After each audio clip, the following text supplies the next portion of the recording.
Bonjour à tous, c'est juste une petite vidéo de mise au point, d'éclairage, de continuité dans ce que j'ai déjà envoyé. C'est d'autres visions des choses. Il est intéressant, je pense que, surtout dans les temps qu'on vit actuellement, de pouvoir aller revisiter ce qui avait été écrit, ce qu'on a reçu, et pouvoir se les réapproprier, mais avec une autre vision, une autre compréhension des choses. Ce que je voulais aborder aujourd'hui, c'était ce qu'on parle beaucoup et qui effectivement peut être très bougeant chez nous. C'est ce qu'on appelle le triangle dramatique ou le triangle de Karpman. Je ne sais pas si tout le monde connaît ou en a entendu parler. Donc c'est un triangle qui a été identifié par M. Karpman, d'où son nom, dans les années 68 et qui correspondait à une forme de jeu psychologique.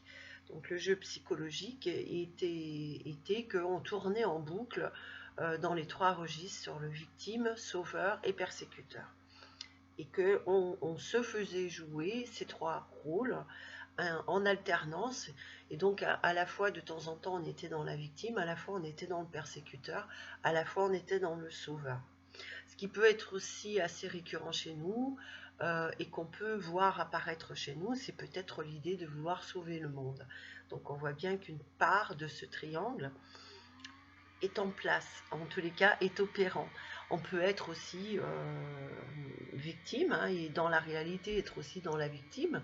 Donc effectivement c'est ce jeu qui se joue et dans le persécuteur c'est là où on aura le plus de mal à voir que nous sommes des persécuteurs.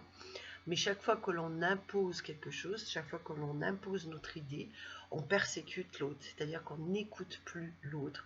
On veut imposer sa propre façon d'être. Être persécuteur, c'est pas forcément aller maltraiter quelqu'un, mais physiquement, ou le molester, ou être violent. La violence psychologique, verbale, est aussi une forme de persécution. Et la pire, c'est celle-ci, c'est quand je veux imposer à tout prix mes idées, effectivement, je persécute l'autre parce que je ne l'écoute absolument pas. Les idées peuvent être complètement différentes, bien sûr, d'un individu à l'autre, parce que qu'est-ce qui fait l'idée? Si vous avez suivi mes autres vidéos, c'est juste mon expérience, c'est ce qui a fait que je me suis intégré ces formes de pensée dans ma tête, c'est mon histoire. Donc les pensées que quelqu'un a sont liées à son histoire, sont intimement liées à son histoire. C'est pour ça que c'est très violent des fois de vouloir aller changer l'idée de quelqu'un en ne sachant pas sur quoi elle est partie. C'est qu'il y a toujours une base concrète. L'idée qui est dans la tête de quelqu'un est toujours partie d'une expérience et d'une histoire. Elle est légitime en tous les cas. C'est ça qui est important. Et ça fait partie aussi du savoir écouter l'autre et le respect, respecter l'autre. Une idée n'est qu'une idée. Je peux en avoir une, l'autre peut en avoir une aussi. Mais là, il est important d'écouter les deux. C'est-à-dire, j'écoute la mienne, et on voit bien que quand on est détenteur d'une idée, on a juste une envie, c'est qu'elle se dispatche et qu'elle passe à tout le monde.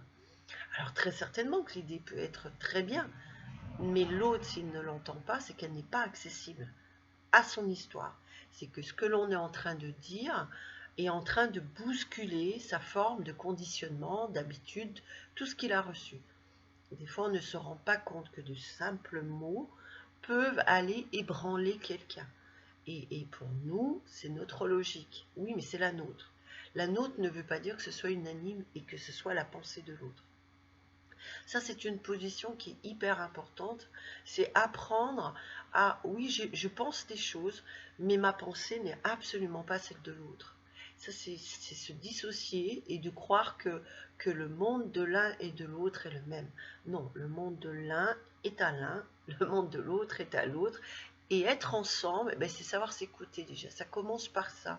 Ça commence par prendre le temps d'écouter l'autre pour savoir s'il est accessible à mon idée ou pas. Parce que bien souvent, on peut se rendre compte que finalement, en écoutant quelqu'un, c'est sûr qu'il ne pourra pas être accessible du tout à mon idée. Donc l'imposer, à quoi ça servirait? Mis à part le maltraiter psychologiquement. Donc vous voyez que ce triangle qu'on appelle dramatique, effectivement, n'est que sur une base de jeu psychologique. Qui dit jeu psychologique, c'est vraiment lié au niveau du mental.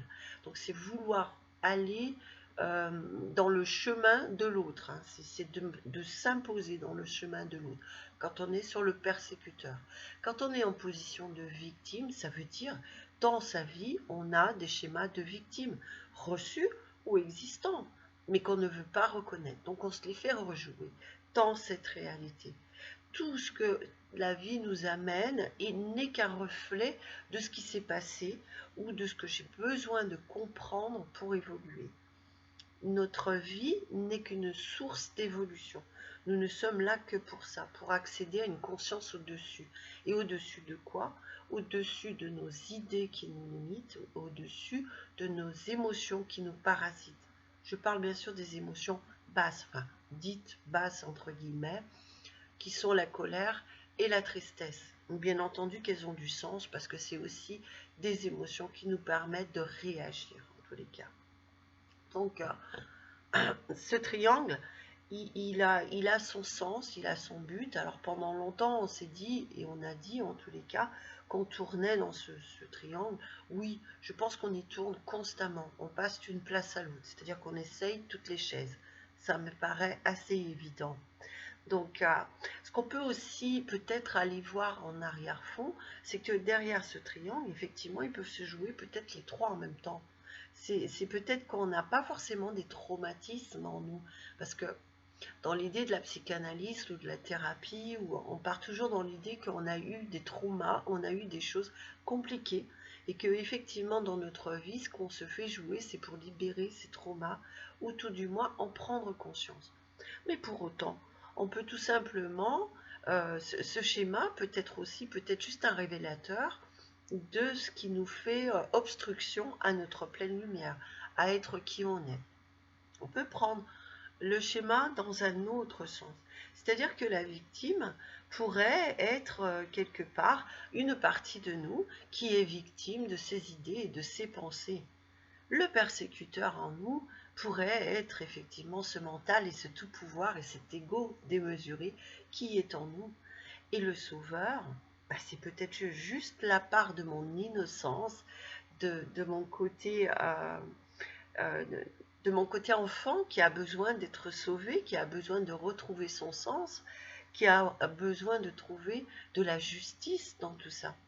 Peut-être qu'en fin de compte, on se le fait jouer pour soi tout seul et que c'est intéressant de le comprendre.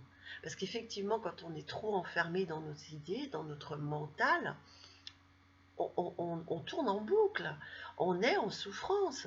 Quelle est la part effectivement de nous qui a besoin d'être sauvée? C'est cet enfant en nous, c'est ce côté spontané, c'est ce côté créatif, c'est ce côté vie. Et tout le reste, peut-être que ce ne sont que...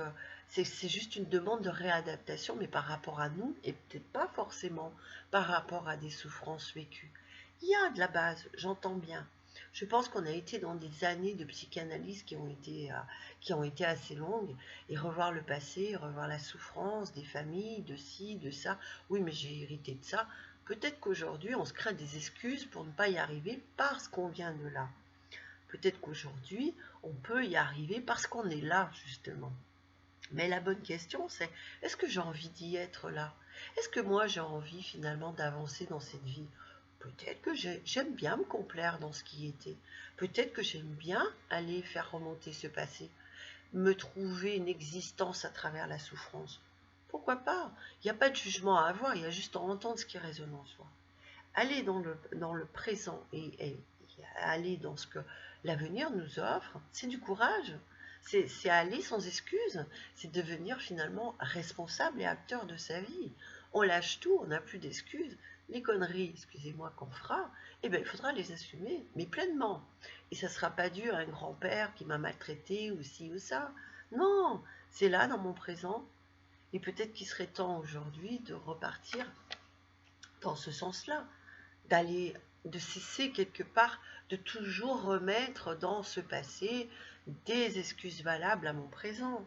Oui, le passé est le passé, mais peut-être finissons par accepter ce passé, mais qui crée ce présent? C'est moi, et je suis le seul responsable de mon présent.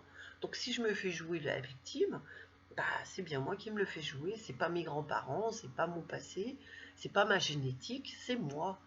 Donc peut-être intégrer à un moment cet état de conscience. Qu'est-ce que je me fais jouer? Qu'est-ce que moi, ma vie, elle m'offre? Est-ce que c'est de la victime? Est-ce que c'est du sauveur? Est-ce que c'est du persécuteur? C'est à moi de le voir. Parce que le plus grand persécuteur, c'est moi. c'est moi à moi. Et la part qui a envie d'être sauvée, c'est moi aussi. J'ai pas envie de sauver le monde, j'ai juste envie de me sauver. Et ça, c'est important. Parce qu'à travers l'expérience qu'on peut faire à soi, on pourra la reconduire aux autres. On pourra les amener dans ce sens-là, à y voir ce sens-là. Si je ne suis pas arrivée, j'y arriverai jamais. Donc c'est intéressant de revenir toujours à notre base, de regarder aujourd'hui dans ce présent, qu'est-ce que ce présent m'offre, qu'est-ce que je m'offre, parce que c'est mon présent que je crée. Et d'aller faire ou tout faire pour que ce présent soit à l'image de mes pensées, de mes désirs, mais de mes désirs hors mental, avant qu'il y ait sabotage du mental, de retrouver cette innocence d'enfant qui me créait finalement un présent lumineux. Regardez un enfant qui court après les papillons, regardez l'émerveillement dans ses yeux, il n'y a pas de blocage, il n'y a rien, c'est cette part qui en nous est perdue ou c'est perdu. Je vous invite tous à la retrouver, car c'est vraiment le plus beau cadeau que vous pouvez vous offrir. C'est remettre dans vos yeux la joie, l'innocence et le plaisir à trouver dans cette vie, à travers le tout et à travers le rien. Je vous remercie de m'avoir écouté. À bientôt.